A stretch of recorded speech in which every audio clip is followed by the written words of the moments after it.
총 수출입 규모, 교역량이라고 그러죠. 그거를 보면은 큰 변화가 없습니다. 그리고 한일 관계 뭐 2019년, 20년에 그렇게 막 심각하게 악화되고 뭐 불매 운동이 벌어졌어도 단 1, 2년 만에 다 회복이 돼 버리잖아요. 850억 달러 수준으로. 작년에 850억 달러 정도 됐었거든요.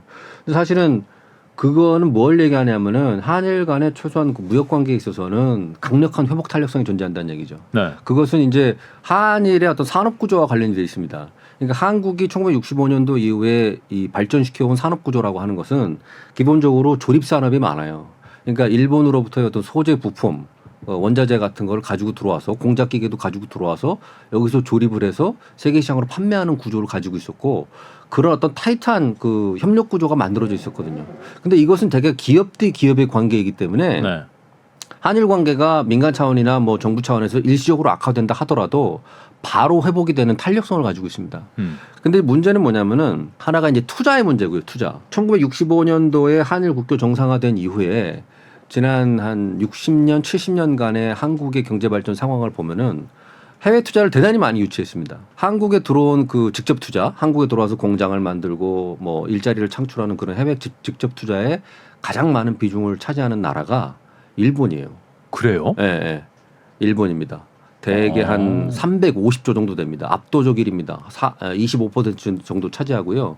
아, 그래요? 네, 그것은 무슨 얘기냐면은 한국에 그만큼 많은 공장을 지었다는 얘기죠. 일본이 많은 공장을 짓거나 아니면 공장을 사들이거나 해서 일자리를 많이 만들었다는 얘기거든요. 네네. 근데 그 투자 결정이라는 것은 단순한 어떤 수출입에서의 물건을 판매하는 결정과는 좀 다릅니다.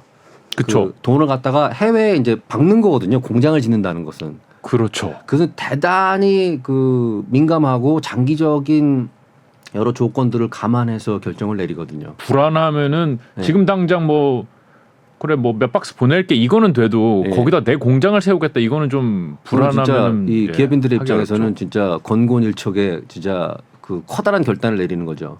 그렇게 수십 년 동안 한국에 많은 투자를 해왔는데 그 일본 경제가 이제 90년대 이후로 엔고가 오면서 그 투자가 더 가속적으로 늘어나거든요.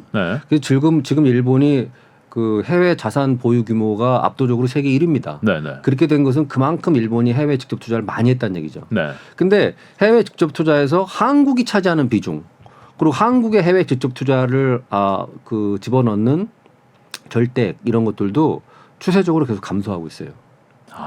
그건 대단히 우려스러운 부분이죠. 그러니까 단순히 일본이 이제는 엔화가 옛날만큼 강하지도 않고 경제의 체력도 좀 떨어져서 해외 투자가 옛날만 못하다 이런 게 아니라 자기네 투자액 중에서 한국의 비중이 줄어든다. 다른 데는 투자 많이 합니다. 아, 그래요? 아세안이라든가 뭐 인도라든가 지금도 인도에 뭐 대규모 인프라 투자하고 있거든요. 그리고 90년대 이후로의 일본 경제는 단순히 무역에 의존하는 나라가 아니에요. 그러니까 그 일본이 뭐 저 GDP에서 수출입이 차지하는 비중이 낮아서 대무역 의존도가 낮다고 그렇게 얘기를 하는데 그것은 이제 무역 측면만 본 얘기고 90년대 이후의 일본 경제는 이미 대규모 해외 직접 투자들이 해외 밖으로 나가 있습니다. 그래서 일본에 보면은 예를 들어서 그 유명한 산토리 같은 회사 산토리도 매출의 4분의 3은 해외에서 발생해요. 패스트푸드 체인점들도 어떤 패스트푸드 체인점은 자기네 그 지점의 반이 일본 바깥에 있어요. 자기네 운영하는 가게의 반이 해외에 있는 겁니다. 그렇게 이제 그 해외 투자를 통해서 국제화되어 있는 거거든요. 그리고 그게 이제 수십 년 동안 누적돼 왔죠. 그리고 지금도 이제 그 추세가 계속되고 있다고 봐야 되는데 과거에는 한국에 상대적으로 투자를 많이 했다면 지금은 투자가 다변화되고 있는 거죠. 다른 데도 많이 투자를 하면서 한국의 비중이 줄어들고 한국에 투자하는 절대액도 줄어들고 있다는 거고 한국의 측면을 보면요. 한국이 일본과 그 교역을 하는 절대액 자체는 큰 변동이 없습니다. 하지만 한국의 전체 수출입에서 일본이 차지하는 비중은 지난 20년 동안 급격하게 감소했어요. 그 20년 전만 해도 일본과의 수출입이 전체 무역에서 차지하는 비중이 거의 한 20% 정도 됐었는데 지금은 이제 6%, 7% 정도까지 줄어들었습니다. 그 이유는 뭐냐면은 중국에 대한 의존도가 급격하게 늘어났기 때문에 그렇거든요. 그렇죠. 그러니까 그 무역만 놓고 보고 인적끼리만 놓고 보면은 한일 관계 괜찮은 거 아니야? 뭐 이렇게 생각할 수 있는데 일본의 어떤 그 경제에서 차지하는 한국의 중요성, 한국의 경제에서 차지하는 일본의 중요성, 상대적 중요성을 보면은 추세적으로 하락하고 있어요. 이것은 상당히 우려되는 부분이죠. 양국 간의 관계 때문일 수도 있고 우리나라가 이제는 옛날과는 이제 경제 체질이라든지 구조가 좀 달라져서 굳이 일본의 투자를 그렇게 많이 받거나 아니면 일본과 서로 이렇게 윈윈하는 관계가 아니라 오히려 좀 경쟁의 관계로 바뀌어서 그런 거는 또 아닐까요? 한국이나 일본 모두 네. 경제 글로벌화가 진행되어 온 겁니다. 네. 한국 같은 경우도 90년대 이후에 투자처가 이제 다변화됐고요. 그쵸. 일본도 똑같은 그 변화가 이루어져 온 거거든요. 그렇게 되면서 양국이 서로를 바라보는 관점에서 변화가 일어나고 있는 거죠. 네. 상대적인 중요성이 하강하고 있는 거니까요. 네, 네. 거기다가 최근에 이제 2019년, 2020년도에 한일 관계 급격하게 악화되면서 뭐 불매운동 일어나고 했을 때 그때의 일본의 대외 투자액을 보면요. 다른 데는 거의 급격하게 줄어든 데가 없어요. 그런데 그래요? 한국에 대한 직접 투자가 급격하게 줄었습니다. 아. 그 전까지는 추세적으로 좀 올라가는 추세였었거든요. 한국에 대해서. 근데 그때 한 2년간의 통계를 보면 급격하게 줄어드는 게 보입니다. 그러니까 그런 장기적으로도 한일 관계가 이 투자 결정에 어느 정도 영향을 미치고 있다고 볼 수도 있고요. 지금은 그러면은 그게 좀 회복되는 분위기인가요? 아직 좀 더 봐야죠. 아직은 좀 더 아직 몸이 투자 사리고 결정이라는 거는 사실은 이 상당히 장기적인 전망을 가지고 결정을 내리거든요. 네. 그렇기 때문에 그건 좀 두고 봐야 됩니다. 그러니까 일본의 기업인들이 그 한국을 투자처로서 어떻게 보고 있느냐라는 건데 한 가지 그래도 고무적인 것은 뭐냐면요. 지난 50년, 60년간의 한일 간의 경제 교류 협력을 보면 대부분이 일본의 원자재 공작기계 부품들을 한국으로 가져와서 한국에서 조립하는 구조. 네. 그 서플라이 체인을 보면 그렇게 돼 있었고요. 투자의 흐름을 보면은 일본에서 한국으로 투자하는 구조였어요. 그렇죠. 그리고 한국에서 뭐 완제품을 일본에 파는 거는 거의 대부분 성공을 못했습니다. 예를 들어서 현대차도 크게 성공을 못했거든요. 그랬죠. 일본 시장에서. 네. 그다음에 한국이 일본에 투자하는 경우도 거의 없었어요. 없어요? 그렇게 많지가 않았습니다.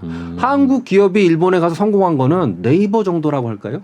별로 없습니다. 그러네요. 네. 그런데 최근의 추세를 보면요. 한국의 스타트업들, 네. 젊은 기업인들이 의외로 일본의 틈새 시장을 파고드는 사례들이 나오고 있어요. 일본에 투자를 해요. 일본에 가서 기업을 세우는 겁니다.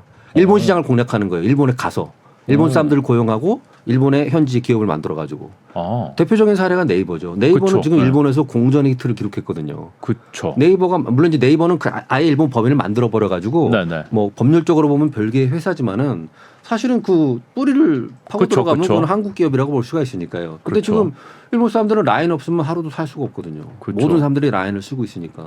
그 네이버가 만들어 가지고 공급한 그 제품이 일본 시장을 제패한 겁니다. 근데 그런 사례들 일본 시장에 가서 우리의 아이디어와 우리의 자본, 우리의 기술력으로다가 승부를 보겠다는 사람들이 점점 나타나고 있어요. 그리고 한국의 엔터테인먼트 산업도 어떻게 보면은 일본에 진출해서 크게 성공한 케이스죠. 그렇죠. 그거는 그냥 일방적인 수출의 느낌이죠, 좀. 수출이긴 하지만은 엔터테인먼트 산업의 특성이 단순히 물건을 파는 게 아니라 사람도 가잖아요.